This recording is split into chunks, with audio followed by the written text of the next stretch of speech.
लोकसभा क्षेत्र नगीना से सांसद और आजाद समाज पार्टी काशीराम के राष्ट्रीय अध्यक्ष चंद्रशेखर आजाद गाजियाबाद में अपनी पार्टी के प्रत्याशी सत्यपाल चौधरी के समर्थन में भाईचारा सम्मेलन को संबोधित करने पहुंचे। अपने प्रिय नेता चंद्रशेखर आजाद के भाषण को सुनने और उन्हें देखने के लिए भीम आर्मी और आसपास के हजारों समर्थकों का हुज्जुम उमड़ पड़ा था।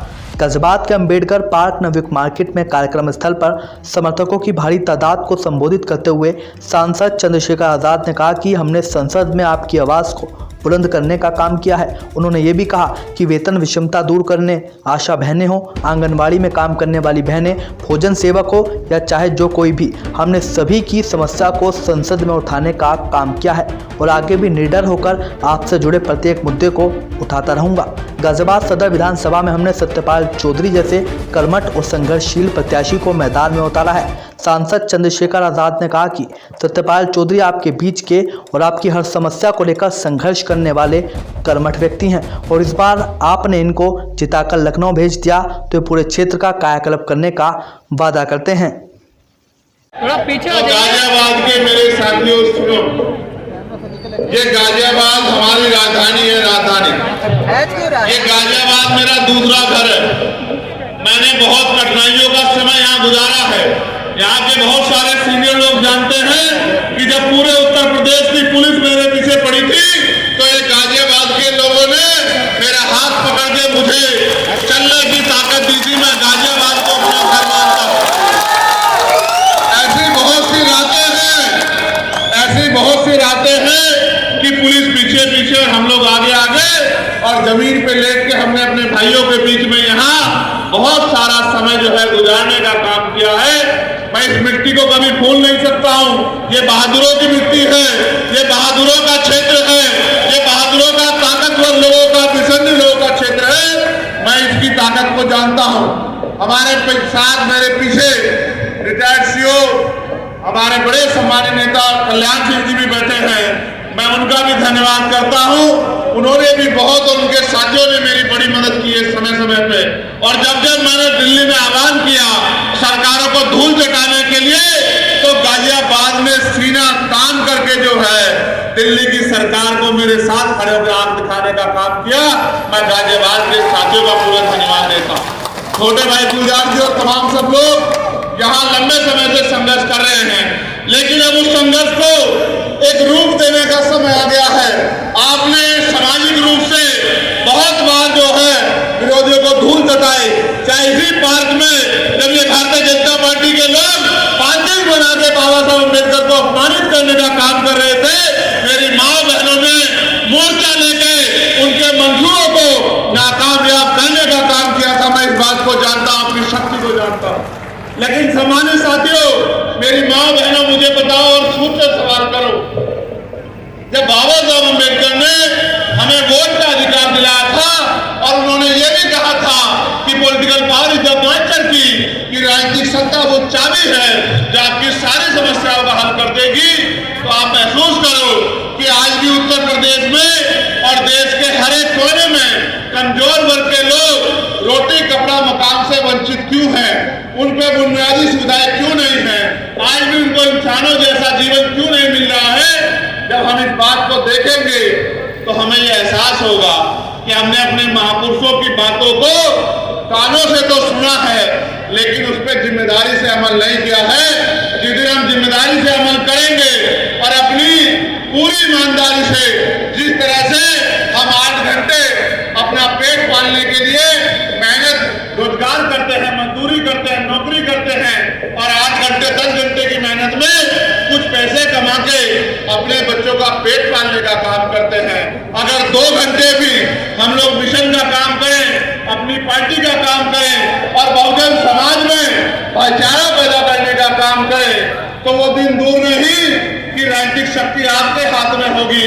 आप ये जानते हो भी जानते हो कि जिस दिन से आप लोगों ने, मैं पुनः धन्यवाद करूंगा आपका कि आपने एक एक पैसा जुटा के, जब मैं नगीना में चुनाव लड़ रहा था तो मेरे हाथों को मजबूत करने के लिए भेजा और आपने उस पैसे से इतनी ताकत मिली कि आज आपका बेटा चंद्रशेखर आजाद दिल्ली में पार्लियामेंट में खड़े होकर आपके हर एक अधिकारों के लिए संघर्ष करने का काम करता है।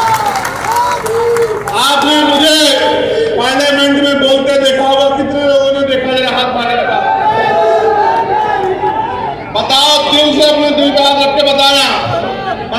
आपका अकेला चंद्रशेखर हजार सैकड़ों में भारी है या नहीं बताओ। अब ये काम आपने केंद्र में तो कर दिया, दिल्ली में तो कर दिया, लेकिन उत्तर प्रदेश में ये काम अभी अधूरा। जब तक उत्तर प्रदेश में मेरे जैसे लोग विधानसभा लखनऊ में जाके और सरकार के आंखों में आंखें डाल के आपके अधिकारों के लिए संघर्ष नहीं करेंगे, आपके अधिकारों पर जो डाका पड़ रहा है उस डाके को खत्म करने का काम नहीं करेंगे, आपके क्षेत्र की समस्याओं के लिए आवाज उठाने का काम नहीं करेंगे, तब तक मुझे नहीं लगता कि गाजियाबाद में कोई बदलाव हो सकता है। बाकी लोगों पे तो ये मौका 2027 में आएगा, लेकिन आप तो बड़े किस्मत वाले हो, आप तो बड़े खुशहाल हो। आपके हिस्से में तो 1 साल बाद ही, इसी साल आपके चुनाव के 1 साल बाद और इसी साल 2024 में आपके सामने तो पुनः वो मौका आ गया है कि आप अपनी पिछली भूल को सुधार करके और अपनी आवाज को उठाने वाला चंद्रशेखर आजाद जैसा एक सिपाही लखनऊ में आप लोग भेज सकते हो, अगर आप मानसिक और शारीरिक रूप से तैयार हो जाओ। और मैं आपको विश्वास दिला कहता हूँ, पार्टी ने जिस व्यक्ति को जहाँ जिम्मेदारी दी है कि वो आपकी आवाज को उठाने का काम करेगा, मैं उसके संघर्ष को जानता हूँ, मैंने उसके संघर्ष को देखा है। कई बार दिल्ली का पानी बंद करके अपने आंदोलन को, किसानों के आंदोलन को कामयाब कराने का काम उन्होंने किया। और अभी अभी जो शिक्षा माफियाओं के खिलाफ आंदोलन चल रहे हैं, मजदूरों के, किसानों के, नौजवानों के, बेरोजगारी के खिलाफ जो आंदोलन चल रहे हैं, उस आंदोलन में भी भाई सतपाल चौधरी कंधे से कंधा मिला के आपकी आवाज को उठाने का काम कर रहे हैं। बिना किसी पद पे होते आपकी आवाज बनने का काम कर रहे हैं। सोचिए, अगर इस बहादुर भाई को आपने वोट की ताकत से असेंबली में भेज दिया तो क्या गाजियाबाद में आपके हितों की रक्षा होगी या नहीं होगी बताओ? क्या गाजियाबाद में आपके अधिकारों पर जो डाका डाल पाएगा? इसलिए कराया गया क्योंकि खासकर उत्तर प्रदेश में भाईचारे का पतन हुआ और ये गाजियाबाद जिसे लोग हॉट सिटी कहते हैं, ये हॉट सिटी नहीं है, गॉड सिटी है। यहाँ जिस तरह से भारतीय जनता पार्टी ने पिछले 35 साल से लूट मचाई हुई है और यह जो लीडरशिप बिल्कुल शून्य हो गई है, उस लीडरशिप को बचाने का सवाल खड़ा हो गया। यहाँ जिस तरह से शिक्षा की लूट मची है, यहाँ 1 lakh RT right to education में 1 लाख बच्चे पढ़ते हैं, जिसके लिए 25,000 बच्चों का एडमिशन होना था, लेकिन 6,000 से निपटा दिया गया और केवल 3,000 एडमिशन हुए। और जो स्कूल है वो सारे private school Bharatiya Janata party के नेताओं के हैं। यहाँ शिक्षा माफियाओं और भूमाफियाओं ने और बड़े बड़े व्यापारियों ने राजनीति को तिजोरी में कैद कर दिया। हम लोग इस विधानसभा के उपचुनाव में इसी आंदोलन को लेकर आगे बढ़ रहे हैं कि तिजोरी से, बड़े बड़े व्यापारियों की तिजोरी से गाजियाबाद की राजनीति को मुक्त कराना और आम आवाम के हाथ में इस राजनीति को सौंपना। यह गाजियाबाद पर सब जानते हैं किस तरह से सामने जो नगर निगम है यह आपस में लूट को लेकर जिद बच रहा। एनएल ये कह रहे कि मेयर का पति फाइन ले जाते हैं और ठेकेदारों से वसूली करते हैं। उन्होंने बैन कर दिया कि मेयर का पति नगर निगम के कार्यालय में नहीं आएगा। आपस में जूत की पूरी चर्चा कि लूट को लेकर कैसे जूत बजा हुआ। यहाँ भेदभाव आप सब लोग जानते हो। जो 9 पार का इलाका है विजयनगर क्षेत्र, उसमें जल भराव के कारण जीवन नाट्य बन गया। वह ना नाली है, ना सड़क है, ना खड़ंजा है, ना स्कूल है, ना अस्पताल है। लोग नाट्य जीवन जी रहे हैं। और उसके अलावा जहाँ जहाँ हमारी दलित और मुस्लिम बस्तियाँ हैं, उन दलित और मुस्लिम बस्तियों में कोई सुविधा या ना नगर निगम ने की है और न स्थानीय नेताओं ने की है, जिसके कारण यहाँ राजनगर और कबीरनगर में आप धाराओं में कुछ इलाकों में तो है चल चलाती हुई सड़क है, स्कूल है, अस्पताल है, सेंट्रल पार्क है और सारी सुविधाएं हैं, लेकिन दलित और मुस्लिम बस्तियों में कोई सुविधा नहीं है। ये गैर बराबरी और भेदभाव, ये नगर निगम और ये यहाँ के सांसद एक ही बिरादरी का सांसद है, एक ही बिरादरी का मेयर, एक ही बिरादरी का एमएलसी, एक ही बिरादरी का राज्यसभा सदस्य, और कोई यहाँ बचा ही नहीं है।